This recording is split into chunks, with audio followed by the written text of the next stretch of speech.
வணக்கம். இந்த வெல்லும் தமிழ் பெண்களை இந்த மேடையில் பார்க்கிறப்ப ஒவ்வொருத்தருடைய கதையை கேட்குறப்ப நிஜமாவே அவ்வளோ கண் கலங்குற ஒரு சம்பவமாக இருக்குது. முதல்ல அந்த குழந்தை பாட ஆரம்பிக்கிறப்பவே என் கண்ணெலாம் கலங்கிடுச்சு. எவ்வளோ பெரிய வெற்றி! மலைக்காட்டில் போய் ஃபிசியோதெரப்பி பண்ண டாக்டர், பிரசவம் பார்த்த அந்த டாக்டர், இதெல்லாம் ஒரு தமிழ்நாட்டினுடைய அரிதிலும் அரிதான ஒரு சாதனை. இந்த பெண்களை எல்லாரையும் மேடையில் பார்க்குறப்ப ரொம்ப மகிழ்ச்சியாக இருக்கு. தமிழ்நிலம் மட்டுமல்ல, இந்திய நிலம் முழுக்க பெண்ணை சக்தியாக பார்க்கிறோம், தெய்வமாக பார்க்கிறோம், ஒரு தேவியாக பார்க்கிறோம். யாதுமாய் நின்றாய் காளி அப்படின்னு பெண்ணை ஒரு பெரிய ஒரு தெய்வமாக பார்க்கிறோம்.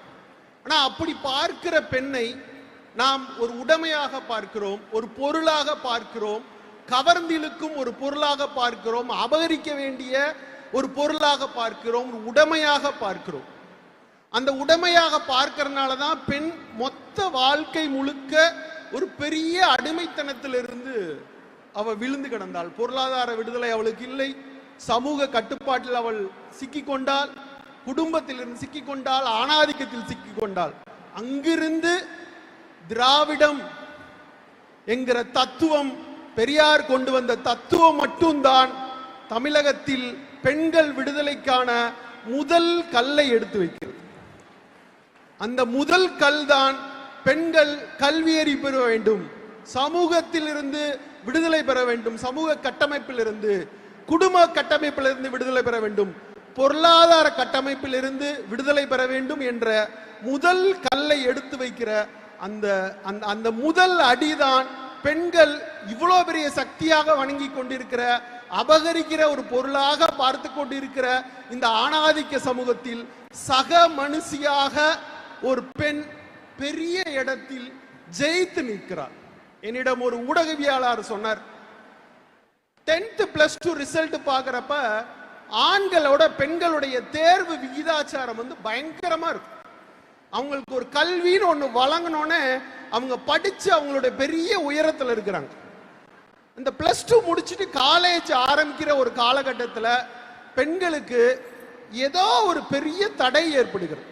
அவங்கள கல்லூரியிலிருந்து அவங்க வேலை வாய்ப்பு வரை ஒரு 80% 90% கல்வி பெற்ற பெண்கள் இந்த வேலை வாய்ப்பு, திருமணம், குழந்தை பேரு இந்த மாதிரியான சூழல்ல கடுமையான சிக்கலுக்குள்ள மாட்டிக்கிறாங்க. ஸோ அந்த சிக்கலில் இருந்து இந்த தமிழக அரசு கொண்டு வந்திருக்கிற மிக அற்புதமான பல்வேறு திட்டங்கள் வாயிலாக அவர்கள் தங்களுடைய பொருளாதார விடுதலையை, சமூக கட்டமைப்பு பெறுகிற விடுதலையை, சுய விடுதலையை அவர்கள் நோக்கி ஒவ்வொரு ஸ்டெப்பாக எடுத்து வர வேண்டும் என்பது என்னுடைய பெரிய கனவாக இருக்கு. இன்னைக்கு இருக்கிற பெண்களுக்கு 2 பிரச்சனை இருப்பதாக ஒரு தகப்பனாக நான் உணர்கிறேன், ஒரு மனிதனாக, ஒரு ஆணாக உணர்கிறேன்.